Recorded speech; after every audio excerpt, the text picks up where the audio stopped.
Welcome back to Gibbo MMA, and it is UFC Vegas 108 fight week.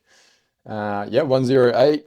We are back in the mighty Apex. It has been pretty much 2 months, 8 weeks since we've been there. The last time we were at the Apex was when Macy Barber pulled out last minute in the dressing room against Aaron Blanchfield.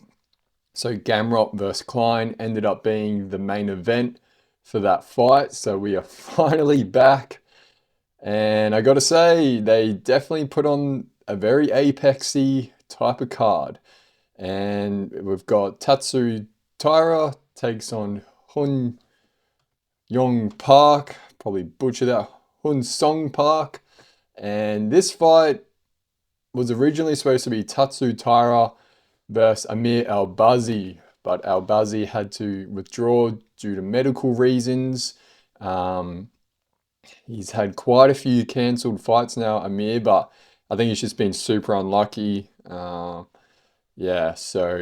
Hunsong Park, who was scheduled to fight Steve Erceg the weekend after, August 9th, has been pulled from that fight and will now main event against the Japanese Tatsuro Taira. So I'm not going to preview this whole card. It's looking at it, you can obviously tell why. Like, there's not many people going to be watching this. There's not a lot of just a lot of fights on this card are kind of a lot of unranked, not really well known. There are some fun matchups in this, which I'll get into, but yeah, I'm going to spend a quarter to half the time of this episode talking about the main, because I like the main event and some of the other fights, but I want to spend some other. There's been a lot going on outside of the cage, a lot of news, fight announcements, ranking updates, some non-MMA stuff. So I'm just going to use that time wisely. And as I keep saying, don't waste your time if it's not, given, holy shit moment vibes of a fight card. So yeah, this definitely isn't. This is just another card to get through for people to develop, not a big showstopper of a card. But I'm here to let you know some of the things to look out for if you do have time to watch any. But pretty keen to talk on some stuff going outside the cage, like with Dan Hooker interview, Navajo Sterling. I saw an awesome clip about him, about his journey of MMA. But let's get started. So the main event, Tatsuro Taira, the Japanese, 16-1, lost. He was undefeated until that fight with Brandon Royval, 5-round split decision. Great back and forth fight. I thought it was pretty clear Royval won that. So he's 16-1, and he takes on the South Korean Hunsong Park. Now Park, I mentioned him in my time capsule video making UFC predictions for 2030, and I had Park being, a bit of a smoky, a bit of a first champ from South Korea. I think this guy could be a champ, the first ever champion from South Korea in the UFC. This is a flyweight bout, and I know, as you know, how easy it is, not easy, but how quick you can get catapulted to a title shot. And Hunsong Park, he's 10-0. He's very well rounded, and he was versing Steve Erceg. Let's have a look at the rankings. So Steve Erceg is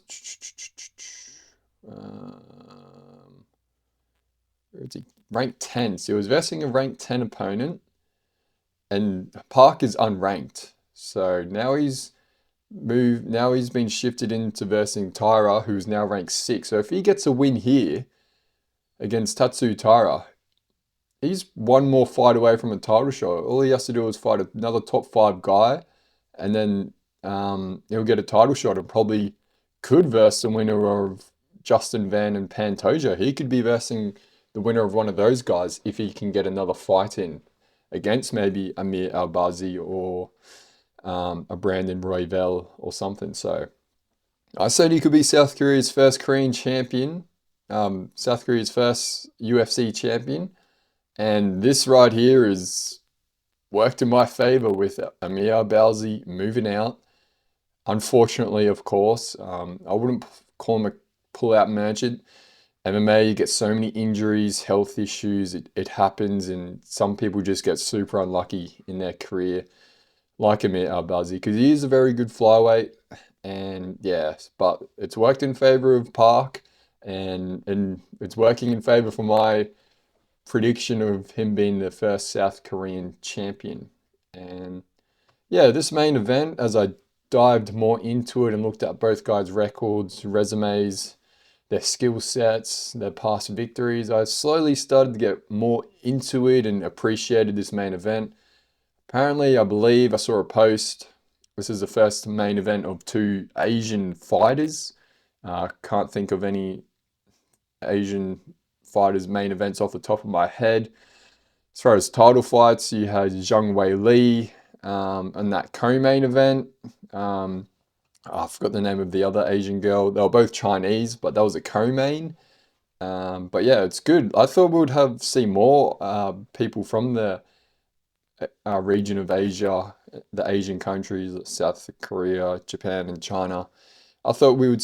They're slowly coming along, but I thought we would have already seen a main event between two of those people from Asia. But we're finally here. As you know, like jiu-jitsu, judo, I believe they come out of Japan. Like China's real big martial arts with the kung fu stuff, Bruce Lee. So you think they'd kind of be a bit of ahead of us in the MMA game, but with having such a martial arts history in their country. But South Korea is definitely, as I mentioned in the 2030 time capsule video, go check it out.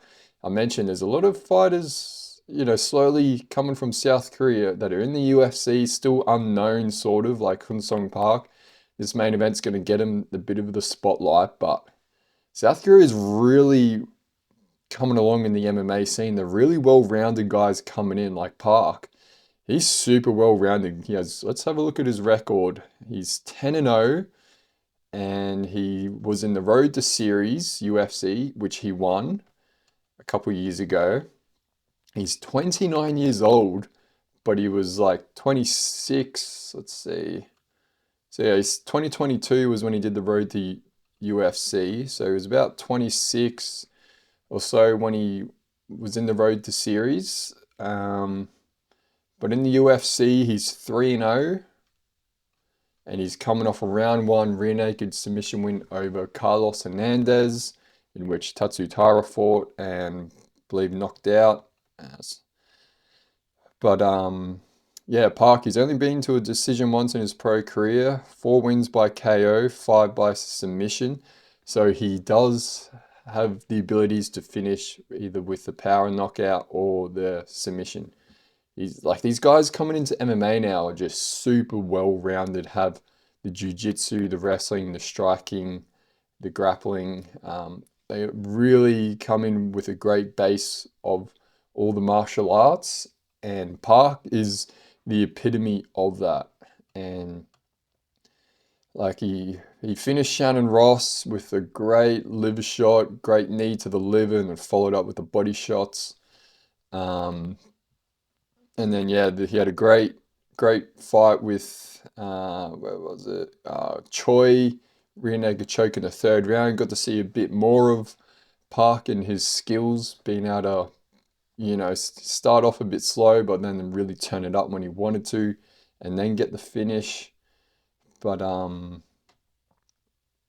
yeah, just some notes that I had, like um, excuse me.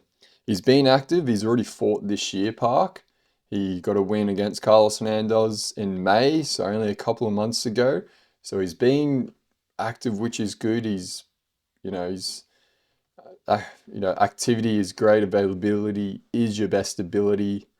But with these South Korean fighters, what sort of hinders their careers as well? Like he's 29, but it's still super young. The champ Pantoja is 36, but they have to do a mandatory military service of like 18 months, a year and a half or something. So like when they're as a for athlete's career, you got that 18 to, it's slowly getting longer to 35 if you're lucky. And like at the top, you've only got a good 3 to 5 years.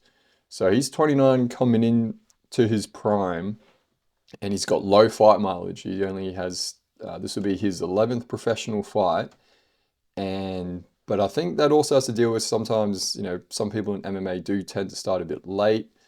I don't know his MMA journey, but I think having that military service they do in South Korea does hinder athletic careers, fighters' careers.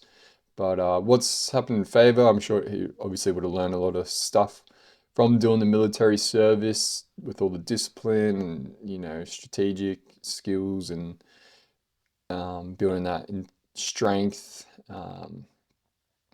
But like you're losing time to develop your athletic career, in this case MMA. So, but I'm not too, but that's just a bit about Park. Like nothing too concerning. He's 10-0, and the military service could be great. Could have shown it could be, and is being great for his career.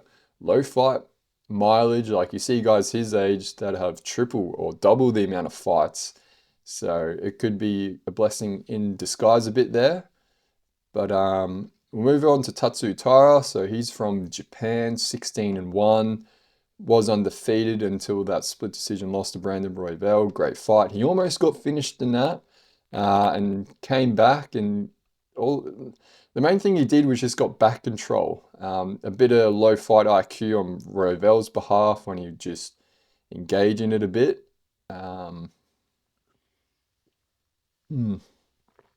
But Tatsuro Taira's biggest strength is the back control, his grappling. He's got 7 wins by submission, 5 by KO, so he can finish people with his hands. 6-1 in the UFC.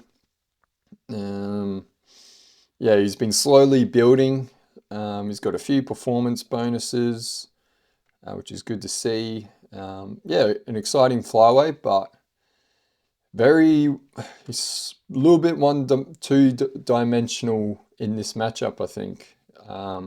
Very hittable. Royval obviously has great volume in boxing, as you can see with that Joshua Van fight, but he showed he very hittable and gassed quite a bit when he stayed standing on the feet. Once he got to the ground and could just breathe and get a dominant position, that's where he got his gas back. But on the feet, very hittable, and that's where I think Park's gonna try and really target is keep this fight on the feet, and I think he'll be able to score. I think Park's striking is a bit better, and we'll be able to score there because I feel like Taira has the grappling advantage a little bit. Park does have also great grappling, and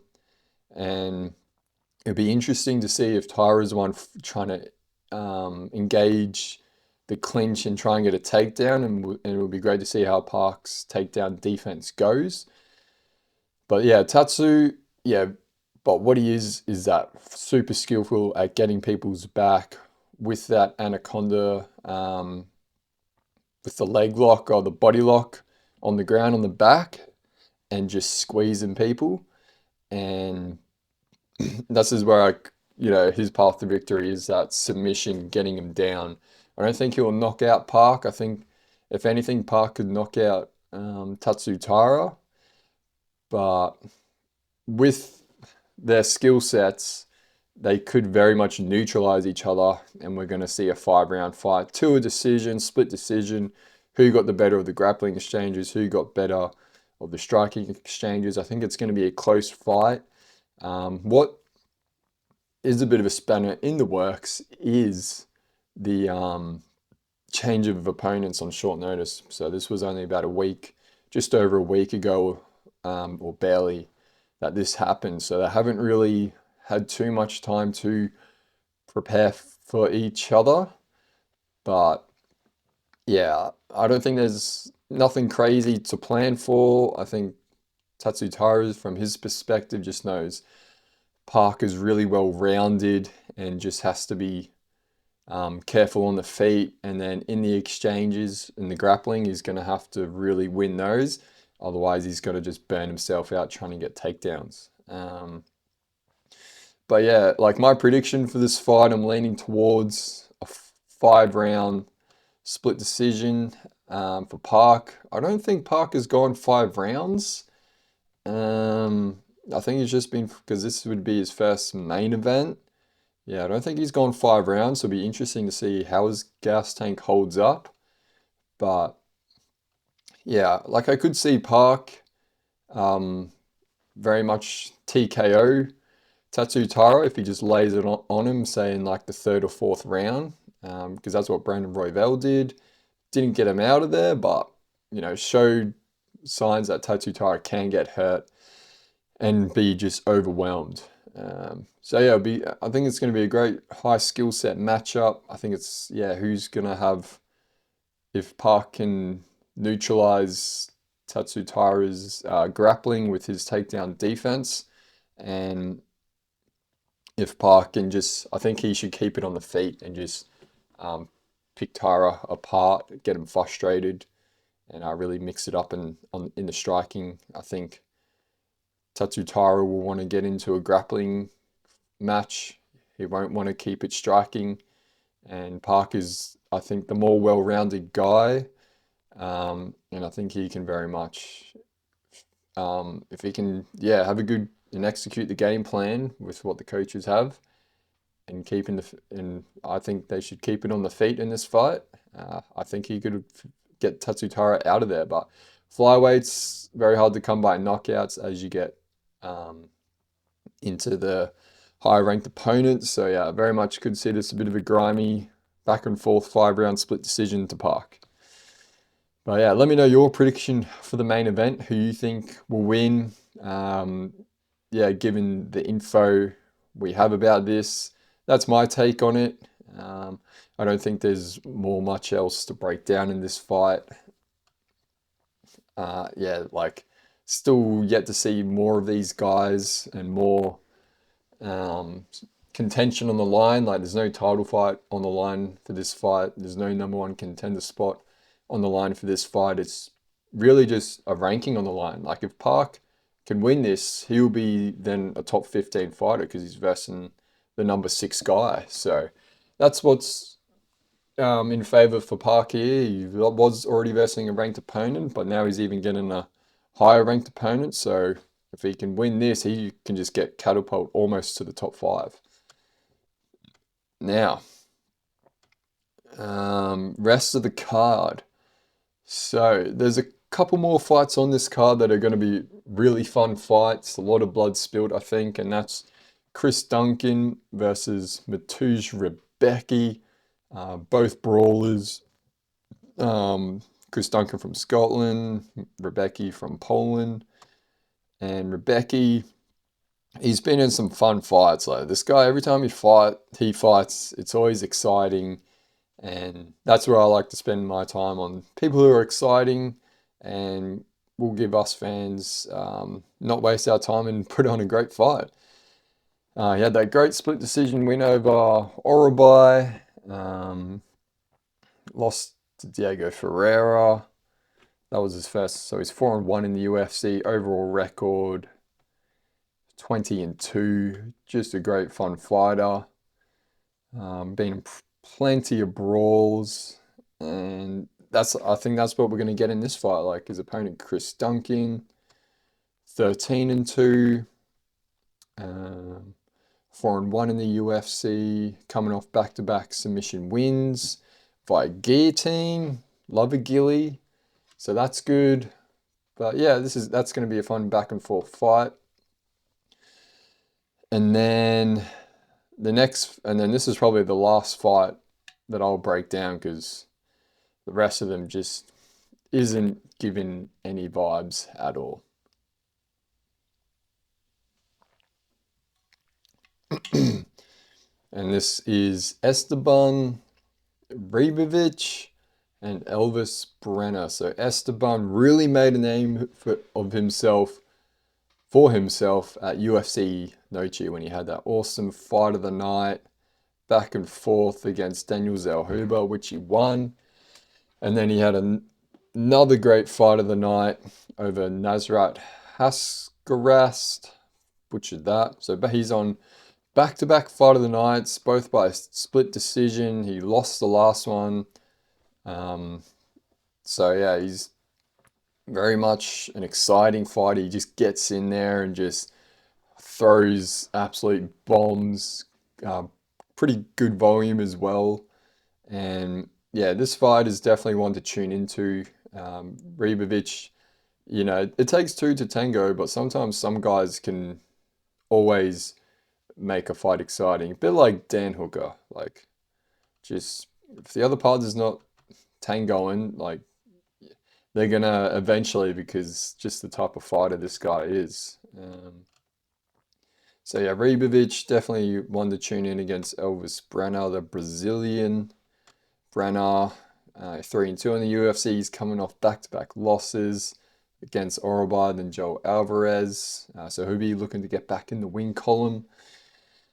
But yeah, like there's nothing really much on the line for this fight night. It's very apexy and not taking a stand against it, but almost like, yeah, if there's nothing big on the line, nothing big ranking wise or exciting fights or whatever, I'm just having my honest fan opinion and just not going to spend the time.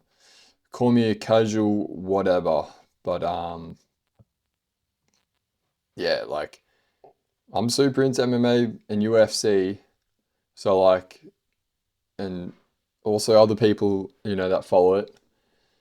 Like you all know, like these Apex cards just ain't doing it for you. It's a bit of a grind because yeah, just to keep up with the sport, you still got to watch it. But for people who are kind of in and out of the sport or like only watch when there's a big pay-per-view or when's Conor McGregor fighting or whatever, like they wouldn't be tuning into this fight. So like this is me here, just like I've given my Irish fights that if you have time, tune into because yeah, a lot of the other ones are, respectfully speaking, yeah, just isn't doing it for me. Like, yes, it's fighting and putting life on the line, very much respectful of, but yeah, as far as entertainment wise and what people spend their time and money else doing, it's just not worth it in my eyes, and that's my honest opinion. But when it is worth it, I'm all in. I'll spend all the time. I'll let you know.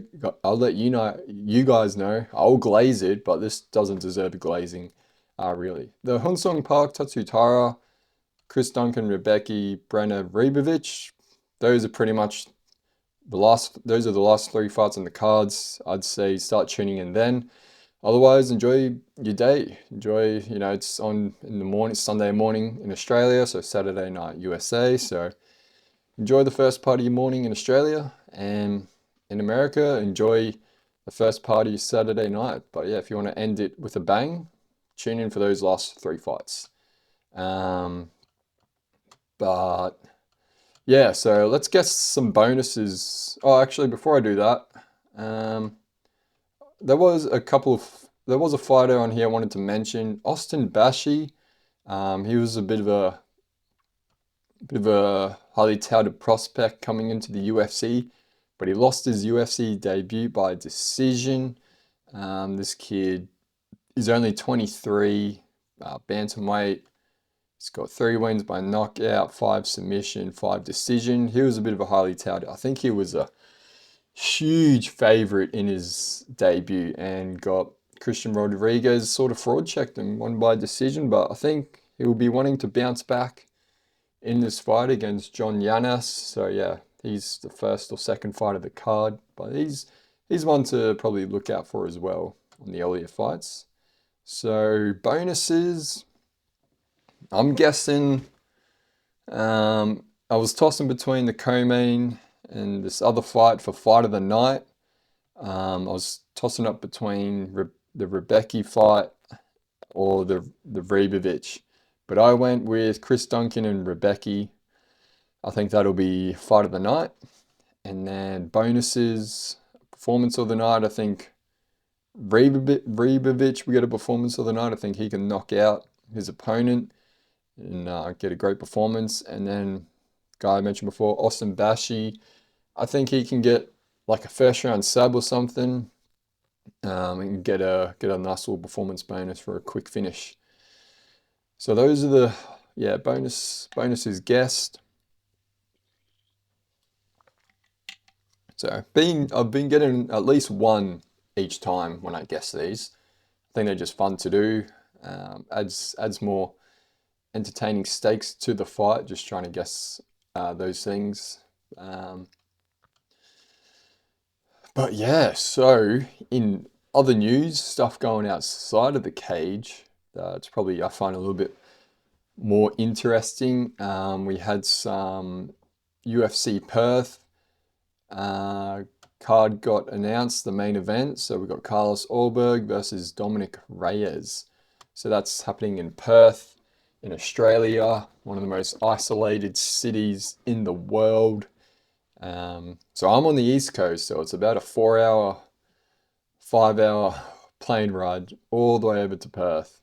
So it's actually closer to fly to New Zealand than it is to Perth. Yeah, it's a pretty isolated place. The government put up money to get, you know, a handful of events from the UFC, and that's why they're there. So they were the state government that paid the most to have the events. Because yeah, we've had Sydney. It's just mainly been Perth and Sydney the past few years.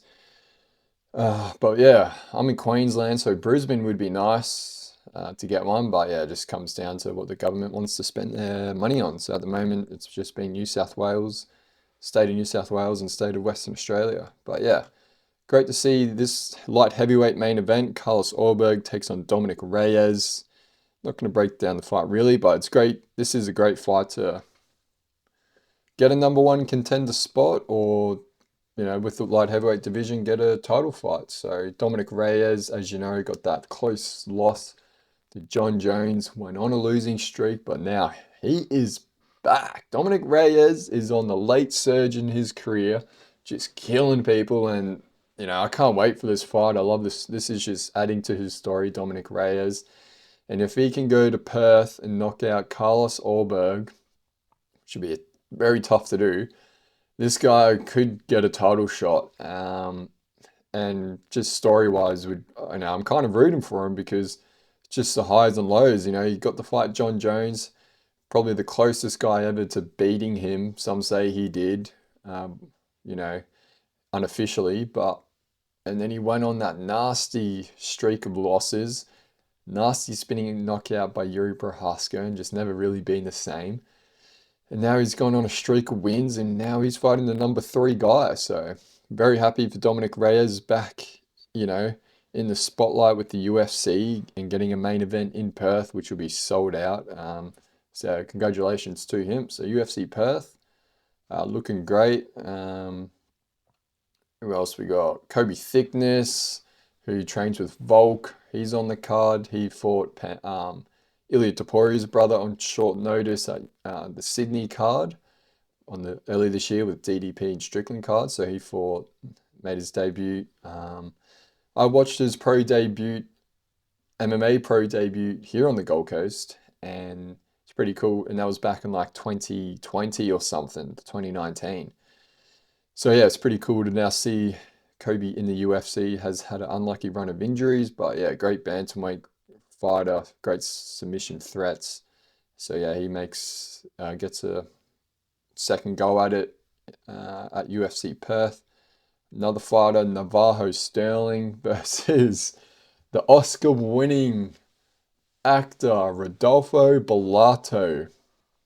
This is going to be a fun fight. Hopefully, Bellato doesn't get herpes or anything and gets pulled out the day of. So Navajo Sterling, he's been on a good rise, and which brings me into he fights out of City Kickboxing in New Zealand, which brings me into a clip he does streaming and stuff, and it's really cool watching him go out to the gym or whatever and stream. Yeah, it's good content. It's what fighters should be doing, putting themselves out there more on their own. Like the onus is on you really to promote yourself when you're not getting booked or when you're not fighting.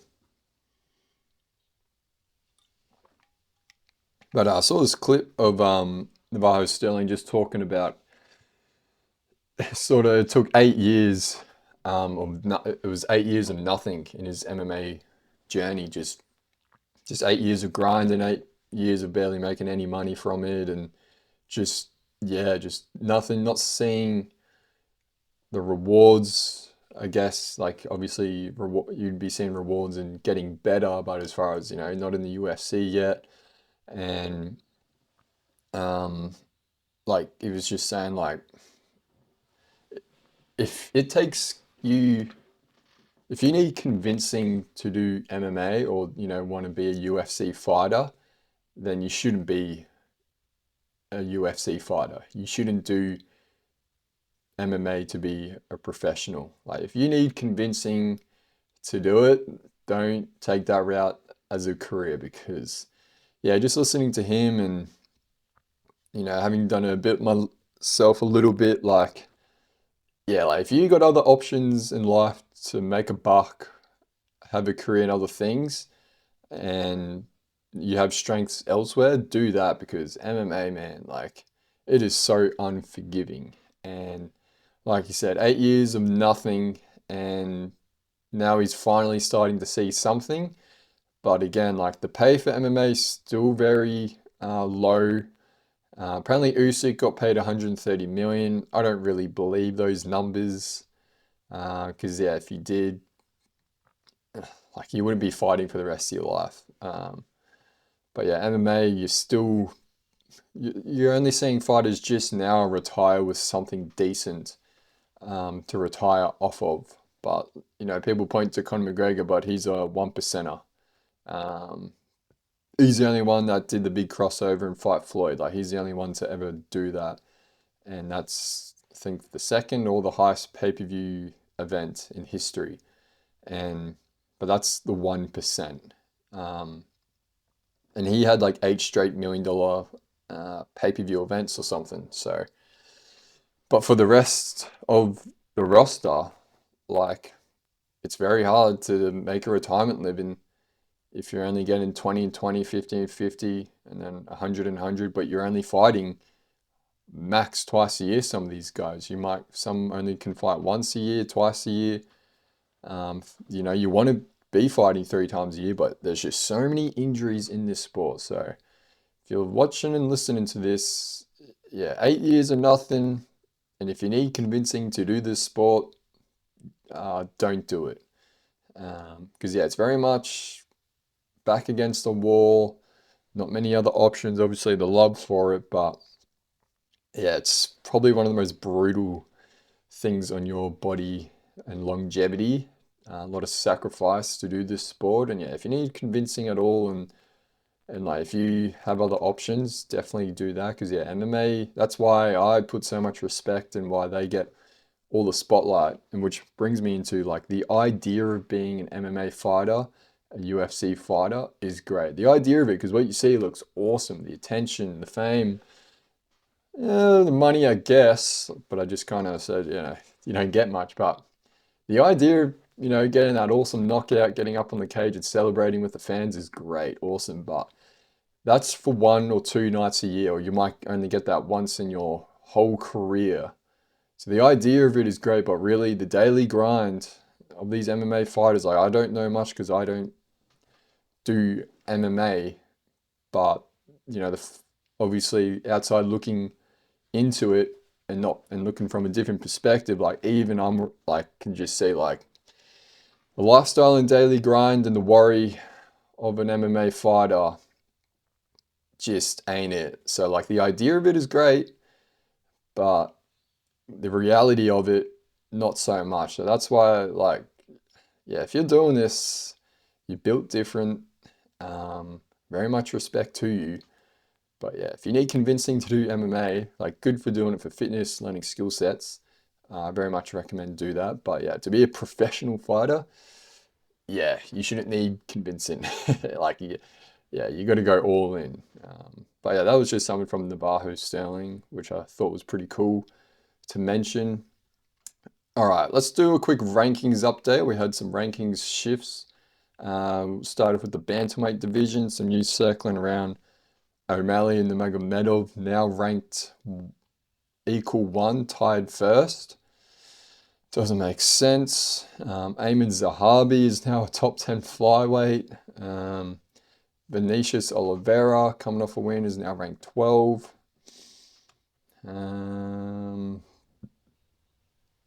Yeah, nothing. D-Rod, ranked 13. Here we go, middleweight division. So RDR coming off that win, catapults from, I think he was 12th or 13th, catapults to rank number 5, takes Whitaker's spot. Robert Whitaker drops to number 7. Bogdan Guskov is now a top 10 light heavyweight. This guy is rising quick. I couldn't believe he was an underdog in that fight. Like I said, he would knock him out, get a bonus, and that's exactly what happened. So he's now a top 10, ranked number 10 light heavyweight. Martin Buday, ranked 12 now, moved up a spot. Tabitha Ricci moved up 3 spots, is now ranked 7 after that great TKO win, that elbow she got into, I forgot her name. Amanda Rebus's eye. So apparently she already had like a fractured orbital before and had like a titanium sort of bit of titanium plate or something already there, and then just completely got blown apart or something. Don't quote me on it, just something I heard. Yeah, so like rankings wise, and I wanted to end on the lightweight division because Max Holloway moves up to rank number 3. And what's going on with the light heavyweight division? Like Islam's number 1, but we know he's going to go to welterweight. Is who's going to get the title shot? So you got Arman, Max Holloway, Justin Gaethje, all asking for that title shot, and then like Paddy Pimblett as well. And which brings me to this interview by Submission Radio. Shout out Danny with Dan Hooker, came out the other day, and there were a couple of things talked about that was like super interesting, didn't really know about, and it was a bit behind the curtains about the UFC. So we'll start with the title negotiations. So Dan Hooker was saying the UFC love it when there's no clear number 1 contender for the title shot.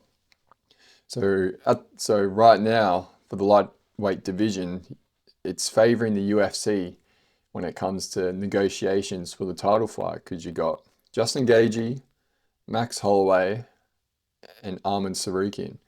You can chuck Paddy Pimblett in there now. We've got 4 guys, but Max and Ilya sort of already fought, so I'll take Max out. So we've got Paddy because of the name, history there, Justin Gaethje and Arman.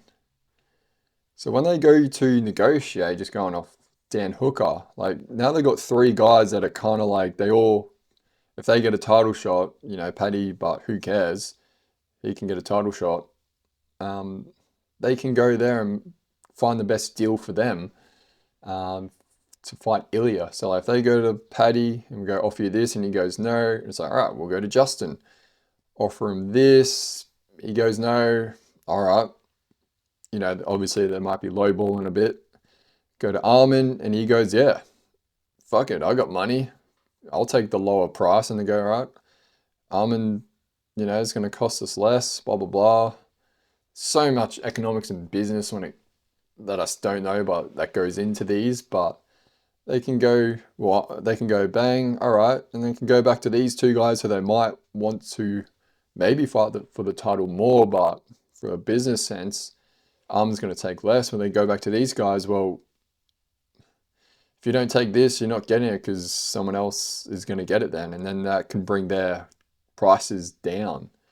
And that's what happened. That's what the UFC likes for these for these divisions, is having no clear number 1 to get negotiating power. So when you got a clear number 1 guy, it's very much more in favor for the fighters because it's like, well, this is a fight, and if you go book someone else, that does not look good. Like middleweight division right now is a bit like that. There's no clear number one. Like you got Chimaev, but after that, like you got Imavov, Derrida, um, and then well, Sean Strickland got suspended, but there's a few guys, Kai Barallo, and same with light heavyweight divisions. There's no real clear, like they got Pereira versus Ankalaev rematch, but then, if Olbe gets a win, he's a guy. Khalil Roundtree, if he beats Yuri, but if Yuri wins, he can get it.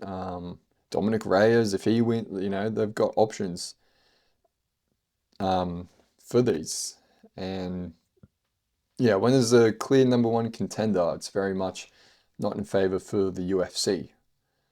And so, yeah, Dan Hooker, he went to the Pantoja.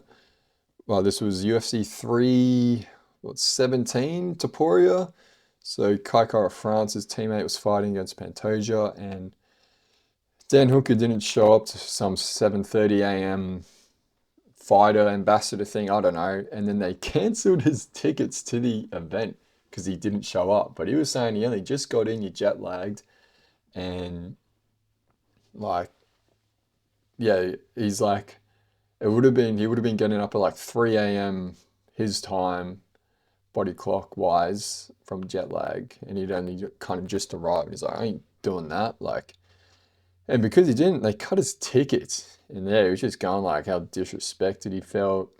Yeah, just, think about the wars Dustin has gone through for the UFC, putting, you know, always never disappoints. You put your body through, and then you got some guy behind the desk canceling your tickets. So, this interview, it's a great interview because he kind of just fucking dishes it out to the UFC. And he then mentions, like he was booked for 3 rounds or something, and then they wanted to book him for 5 rounds, so an extra 2 fights, but only pay him an extra 20 grand. So he was booked for 500K, get 500 for the 3 rounds, but then they'll like, oh, do an extra two and we'll add in 20K. And he was just like, how fucked up is that? Like you're working almost double and you're getting a quarter or a fraction of reimbursement for your labor. So yeah, that was a bit of a dark side of the UFC sort of moments there, him talking about it. Like, obviously, if it's a 5 round fight and you go in there and knock him out in the first minute, happy days. Fuck yeah. But you just don't know, like going an extra 2 rounds and training for that and putting what you got to put your body through to train for 5 rounds in itself, is very hard. And then if you end up fighting for 5 rounds, you should be compensated. So yeah, yeah, that was a pretty, us fans, we don't, we just get shown all the glory and the good side of UFC. But yeah, I like hearing these things because yeah, it's a real reminder of a bit of the cutthroat business, prize fighting, and yeah, you got to really listen to these fighters, and which is another reason why I won't spend my time breaking down fucking fights just because they put them on. Like, yeah, cool, UFC put them on, but it's just not interesting or engaging, and not much for the fans. And I'm not going to spend my time breaking it down for everyone. But yeah, so, and that's the reason, because they're only just putting them on to meet their contract with ESPN. So that's the only reason why they're putting the fights on. And so yeah, what do you reckon? Do you agree with Dan Hooker? 3 rounds and get paid 500, say, but then you go, hey, we want you to work, double. So you do an 8 hour, and then now you got to do almost 16 hours, and go, oh, well, instead of $30 an hour, like from your 8 hours, we'll give you like $10 an hour or $5 an hour to work even extra and keep going. So yeah, do you agree? Have you heard any other instances of this? Like 3 rounds and then only getting an extra 20K. A lot of money, like when you look at it, but it's like well, if it's 500 for three, you'd think, you'd be getting a couple hundred more grand for five, uh, numbers wise, which would make sense. So, yeah, pretty interesting stuff there from the Submission Radio interview with Dan Hooker with that fighter pace stuff with the 3 5 rounds. Also, the negotiation powers when there's no clear number one fighter. I thought that was really interesting, and I think that's why that kind of made me realize why John Jones was so hard to make for them. I mean, they said, "Oh, we offered him the money he wanted," but because John knew um, this is the only fight they're gonna make, he just ran circles around him, and if it wasn't worth it, yeah, he left. So, because yeah, he had all the power, and obviously he decided not to do it, and but it sounded like he was going to get a lot of money for that fight, and because of that was who else is he going to fight? So, all right, yeah, I think another thing I'll mention was Khalil Roundtree was on Joe Rogan, and they watched this clip of Habib saying like, sound like an interview or but it was just a clip of like Habib saying these quotes of like, be addicted to discipline, work hard for discipline, discipline, glory. And as you're listening to it, you're like, oh, it sounds great. Go watch it. Just go on Instagram and search up Habib discipline clip. Really motivating. Like I said, it was like really good gear. But if you've ever listened and watched an interview of Khabib, he says likes and arms, a lot of filler words, a heap. Because English, I say it a heap, and English is my first language. But Habib, English is not a second language. It's getting better, but just the way he talks, you would be like, brother, like discipline, be addicted to it. Terrible impersonation, but yeah, it was like so clear cut, perfectly said. And I was like, yeah, it turned out, saw a post. It was an AI clip. AI, the things you can do with it today. And it was just too good to be true that Habib spoke so well in this clip. And it wasn't of him speaking, it just had B-roll of, running and stuff. And yeah, so a post comes out. And like they believed it. They listened to it, and Khalil and Rogan like, oh, I'm gonna have that as my alarm. They fully believed it. And yeah, it was full AI. I mean, they could have taken bits and pieces of Habib saying about discipline and all that. But yeah, it just shows you like every time you like go on social media and stuff, you got to like look at like, is this AI or like is this real? And yeah, the message of it was great, but again, it was AI. It's not Habib talking. They're just using an AI voice of him, and I mean, it got a lot of engagement. But yeah, it's pretty funny. Bit of a boomer thing to do, but it's so well done. You wouldn't think. But my instant thing was like, Habib doesn't speak that well. He doesn't speak without a like. Said like a lot. I say it a bit. But yeah, yeah. Go watch the Insta reel of it and see um, how AI you think it is or how nearly real it is. Now some non MMA. Do some non MMA stuff. So as you know, Happy Gilmore 2 came out last week, and yeah, first one was great. I love it. Watched it heaps, and then the second one came out, and all I've kind of seen is how bad it was. I can see why people are saying how bad it was, but I kind of came into the movie going, when they do these reboot sort of movies or a sequel or 25 years or whatever it's been since the first one.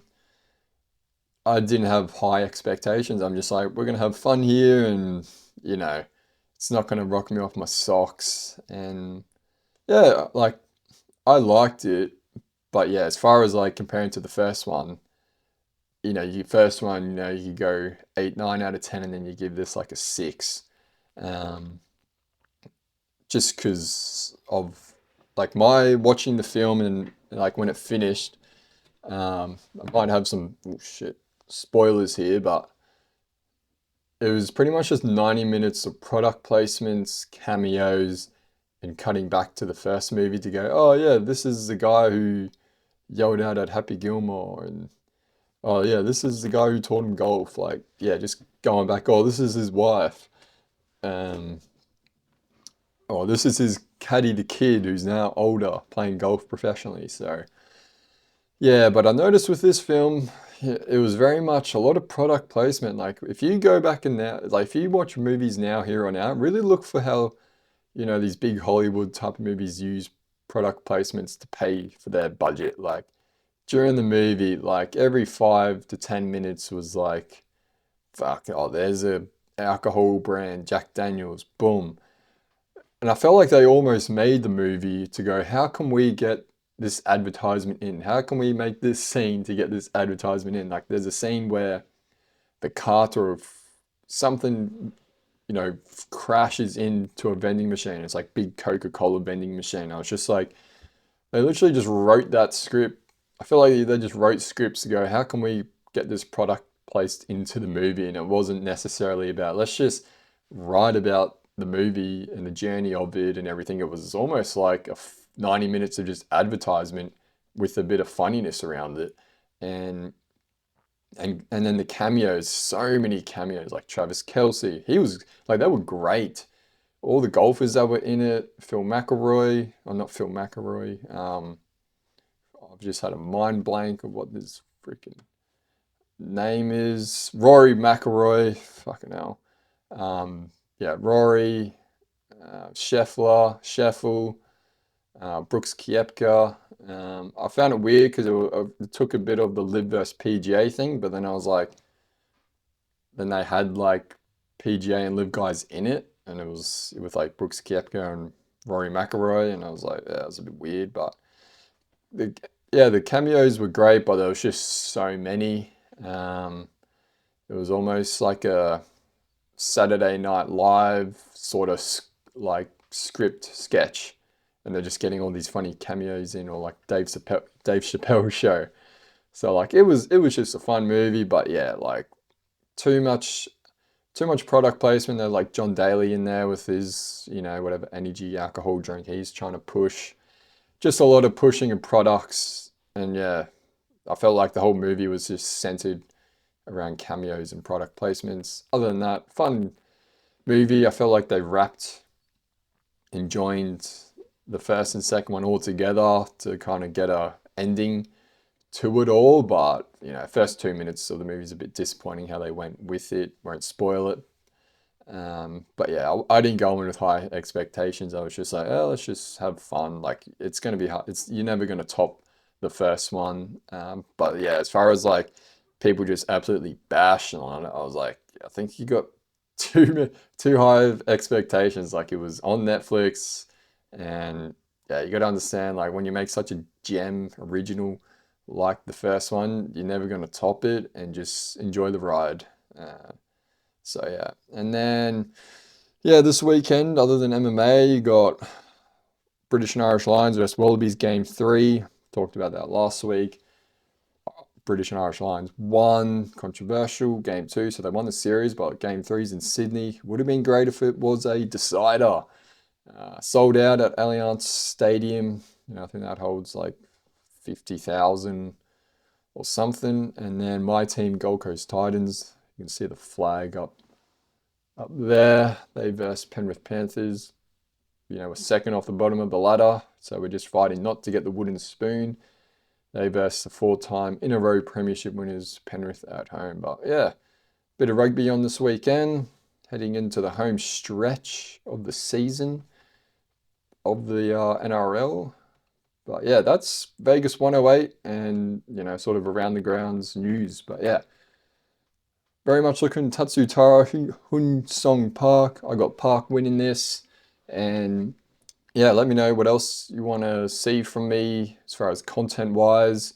Just doing the preview reviews, and yeah, just going to keep doing that for now. Follow the socials, Instagram, TikTok, at Gibbo MMA. Yeah, comment, if you disagree with my lack of eagerness to break down the rest of the card. But yeah, I'm telling you, like, you're lucky you got those 3 fights. I was just pretty keen to talk about the other stuff. But yeah, Taira and Park is a good fight. And because, yeah, I got Park being the first South Korean champ. So I'm definitely tuning in because I want him to win and, prove my 2030 prediction time capsule right. But yeah, let me know in the comments. Yeah, what else you want to see? Yeah, let me know your thoughts about the Happy Gilmore movie. And yeah, cheers, guys. I'll speak to you in the review. Have a good weekend.